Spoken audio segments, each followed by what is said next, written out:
పాలమూరు బిడ్డ అని ప్రతి సభలో చెప్పుకుంటున్న రేవంత్ రెడ్డి గారు, నేను కూడా పాలమూరు బిడ్డనే.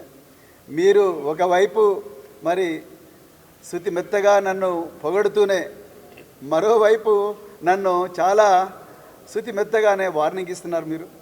సో నిన్న మీరు Telangana state public service commission చైర్మన్కు మరి నన్ను చైర్మన్ పదవికి నన్ను మరి ఆహ్వానం పలికినట్టుగా మరి నేను దాన్ని తిరస్కరించినట్టుగా చెప్పిండ్రు.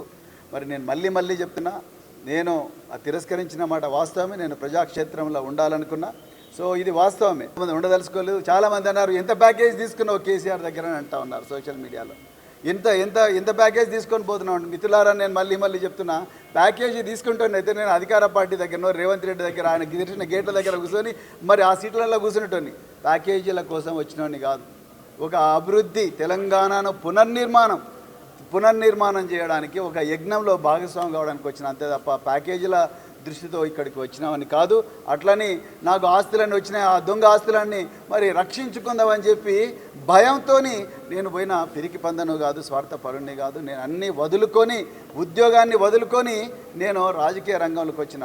నేను పోలీసు ఉద్యోగులు నాకు పక్కకు పెట్టి కేసీఆర్ గారు ఇచ్చిన ఆపర్చునిటీతో నేను 10 సంవత్సరాలు గురుకుల పాఠశాల సెక్రటరీగా పనిచేసి 10 లక్షల మంది విద్యార్థులను ప్రయోజకులుగా చేసిన.